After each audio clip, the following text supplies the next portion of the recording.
El género lo que le da la oportunidad a los actores, a nosotros dos en este caso, a poder viajar y volar como volamos, ¿no? El género me parece inteligentemente utilizado en esta película para poder contar una historia de amor completa, en su círculo redondo, ¿no? Las historias de amor normalmente suelen ser o con finales felices o con finales muy dramáticos, tienen un final un poco drástico, ¿no? Digamos. En este caso contamos una historia de amor en el que el final cada uno lo pone, cada espectador pone el que quiere y el que siente. Y es una historia, el género ayuda a que podamos contar esta historia de amor desde tantos puntos de vista diferentes para poder empatizar y entender a estos personajes que no son fáciles. Entonces el género nos ha hecho que Javier y yo podamos poder viajar en el tiempo y poder viajar con estos personajes dentro de toda una vida, ¿no? Y de toda una manera de amar, de amarse a sí mismo, de querer, incluso de vivir. El género creo que es importante y que es una valentía verdaderamente por parte de los directores contar una historia contando la manera de enamorarse española como Manolo Escobar y con una máquina del tiempo. Creo que es actualidad, creo que es valentía y creo que es muy inteligente porque gracias a eso se ha podido contar una historia de amor como la que se cuenta en Sin Fin. A lo mejor es un poco sobrada lo que voy a... pero lo creo realmente. O sea, creo que el cine español necesita una peli como Sin Fin. Necesita más Sin Fines. Esa es la verdad. Es decir, es como porque es un tipo de cine que existe y es un tipo de cine de mucho nivel. No todo el mundo puede hacer un Sin Fin. Hablo en este caso de directores, no estoy hablando tampoco aquí quiero de los actores, de cómo construir una historia así. Y es una historia para todos los públicos, porque además una de las cosas maravillosas que ocurre con Sin Fin es que seas de Japón y no sepas quién es Manolo Escobar o Mecano, es una peli intensa de emoción y eso es una cosa universal. Entonces al final te das cuenta de que cada uno lleva a lugares distintos lo que está ocurriendo con la peli. Hablamos del amor, como decías, pero es que también le damos la vuelta y hablamos del desamor, que nadie quiere mojarse ahí. Todo el mundo quiere... Comieron perdices, ¿no? Y terminaron de puta madre. Bueno, y luego, ¿qué siguió?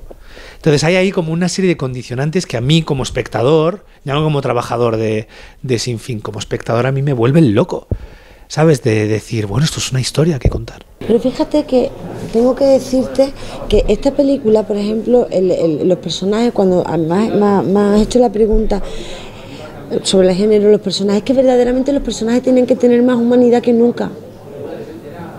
Porque si no están contados desde la humanidad más absoluta, tú no entras con ellos. Los juzgas y encima te dicen que hay una máquina del tiempo, ¿qué me cuentas? El género es lo que nos ha ayudado a que nosotros, Javier y yo, podamos de verdad abrir como y sacar las tripas, sacar todas las tripas, las más bonitas, las menos bonitas, las que huelen mejor y las que huelen peor. Y eso es lo que ha ayudado verdaderamente a poder meter ese realismo mágico, no sé cómo llamarlo, ¿no? De la máquina del tiempo.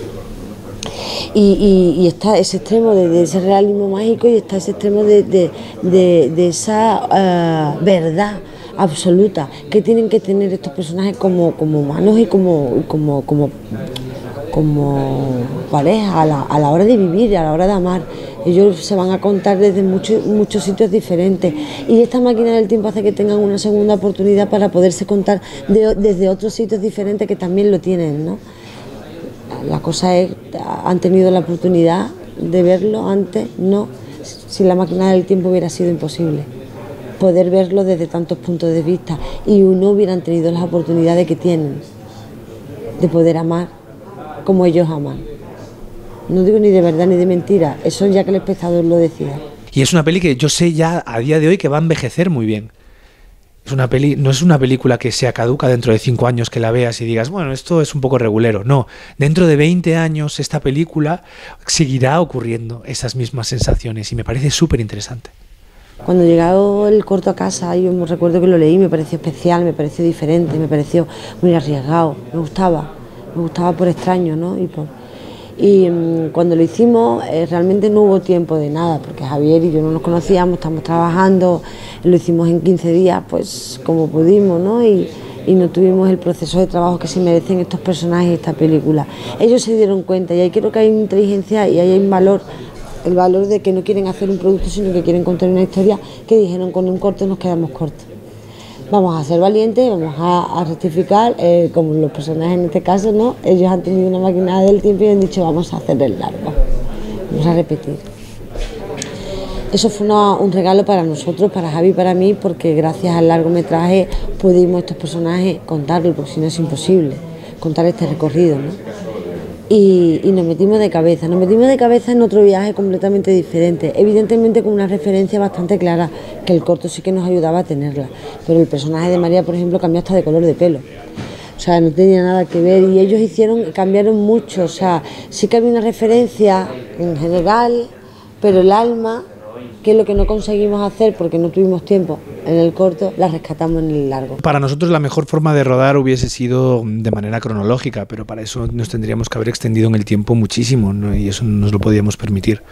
Entonces al final lo que supone eso es estar en un estado de concentración toda la jornada laboral, porque es que sales de un personaje, tienes 1 hora 45, 2 horas de barba, pelo, María de dientes, peluca, maquillaje, avejentarte o hacerte más joven, y de soltar uno, ir soltando uno y ir agarrando otro, como si empezaras otra jornada dentro de la misma jornada. Entonces exigía mucho músculo de aquí y por eso para nosotros, para María y para mí fue bastante intenso.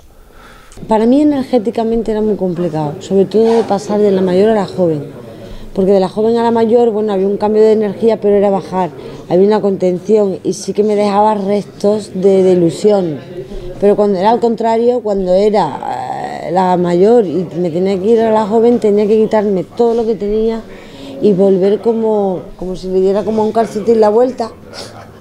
Tenía que volver a tener una energía completamente diferente, con muchísima potencia, pero sin soltar esas cosas que tenían que tener siempre, porque al contar un mismo personaje era muy difícil no hacer dos. Crean un mismo personaje en dos etapas completamente diferentes de su vida, con opiniones, con sentimientos, con herramientas completamente diferentes, en el que se comportan de manera completamente diferente, ¿no? Pero son la misma persona. Eso era muy complicado mantener también. Date cuenta que éramos Javier y yo los dos únicos actores que estábamos rodando la mayoría del tiempo y teníamos que hacer los dos tiempos, entonces era de locos. Había días que no sabíamos ni quién éramos. No sabíamos ni quién éramos. Yo veía a Javi con barba, sin barba, ahora acabamos, ahora con una melena larga, era todo muy, muy extraño, pero entramos en todo momento. Realmente no es de ayer para hoy el cambio de viejo a mayor, sino que han pasado 10 años, entonces, o un poco más, o un poco menos. Entonces al final tú lo que tienes que hacer es pasar por ahí. Es decir, tú tienes que obligar al personaje, a los personajes, a volver a pasar por ahí para que tengan esa densidad de esos 10 años y de todo lo que ha ocurrido. Y además el trabajo que hicimos, que fue uno de los trabajos primarios, fue rellenar en común toda esa vida entre los dos, el personaje de María y de Javier, para que María y yo tuviésemos exactamente las mismas imágenes de los mismos conflictos a la hora de cuando estábamos hablando de algo en concreto. Entonces, también costaba. Yo tengo en común, Javi Rey, actor, tiene en común muchísimas horas de trabajo en común con María León, actriz, para que Javier y María, personajes, tengan lo que necesitan entre los dos en común. Luego cada uno es cada uno. Y eso es súper interesante. Porque claro, mi personaje es que tampoco tiene que tener el de María, no tienen que decidir, tomar decisiones sobre lo mismo de la misma forma. Y luego hay una cosa que es muy bonita, que ya que estamos hablando y veo que has entendido la peli desde este lugar. A mí, por ejemplo, me pasó una cosa que no me suele pasar cuando vi la peli por primera vez montada. Yo tengo una mente actoral, con lo cual yo cuando veo una película me cuesta muchísimo entrar en la ficción. Siempre valoro el cine y las películas, soy muy fan de lo que hago y me gusta, pero no dejo de verlo desde un lado de punto actoral. Es más, cuando veo a un actor increíble que está haciendo algo increíble, soy capaz incluso de parar frenar mentalmente y decir, qué cabrón, cómo he hecho esto, ¿sabes? O yo no lo habría llevado por ahí, ¿por qué? Qué bueno, ¿sabes? O al revés también, ¿sabes? O decir, venga, no me fastidies. Imagínate con lo que yo hago, ¿sabes? Normalmente es peor todavía, porque veo las costuras. Aquí no he visto nada, aquí me emocioné incluso. Fíjate. Y me pareció un baremo muy, muy bonito de decir, hostia, he visto la historia, ¿sabes? Lo cual me parece que tanto tiempo de trabajo detrás es uno de los mejores resultados posibles. Mira, esta peli, porque ha salido bien, pero es un suicidio. Es un suicidio interpretativo. Es decir, es como de, si no sostienes esta película, quiere decir, hostia, no funcionaría, ¿sabes? Y eso es lo... Pero también es el reto. Y claro, pero también tienes a María León al lado, quiero decir. Es que sale... ¿Cómo no va a salir bien? ¿Sabes? Ella está, te mira y ya están pasando cosas. Entonces es como... Ha sido acojonante. El viaje es acojonante. Málaga, yo me acuerdo de lo que ocurrió, de un cine lleno y todo lo que ocurrió. ¿No? La gente entró y estaba súper emocionada. Luego sales, es imposible hablar con todo el mundo, pero hablamos con muchísima gente que nos decía qué había significado la peli para ellos. Y nadie coincidía, pero todo el mundo estaba muy excitado a la hora de contártelo. Y es maravilloso eso, porque era como, Dios mío, me encantaría que antes de rodar me hubieran dicho esto, que alguien me hubiera dicho lo que tú has entendido, porque es la hostia.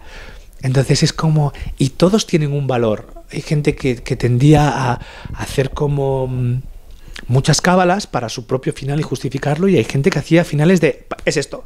Y dices, pues puede ser esto también, no lo había pensado ni yo, ¿sabes? Entonces creo que lo veo hasta como un juego, como algo artístico, ¿sabes? No es como, vale, hemos visto esto, me voy a casa. Ah, pues mira, me encantaría que vieras esta peli, ¿sabes? Porque ocurre esto. No, es como, luego termina la peli, nos vamos a tomar una caña o un café y nos pasamos hablando 6 horas de la peli. Porque yo vi esto, yo vi lo otro, y me parece súper interesante. Exige que el espectador sea inteligente y tenga su propia opinión, ¿no? No le dan las cosas hiladas y le dicen esto es así, termina bien, termina mal, termina de alguna manera, no. Lo bonito es que cada espectador va a empatizar y a conocer a estos personajes y va a quererlo desde un sitio y lo va a entender desde un sitio, y cada uno va a tener la libertad de opinar. Y eso es muy gustoso, de opinar y de entender. Yo creo que todos los espectadores en algún momento de la película se van a sentir identificados, porque pasan por tantos sitios que yo creo que cada uno de los espectadores va a recordar en algún momento y se va a acordar que en algún momento también ha pasado por ese filtro, ¿no? Y que qué suerte que tengamos, porque nosotros en la vida real no tenemos la máquina del tiempo, pero sí tenemos la oportunidad de cambiar las cosas si queremos.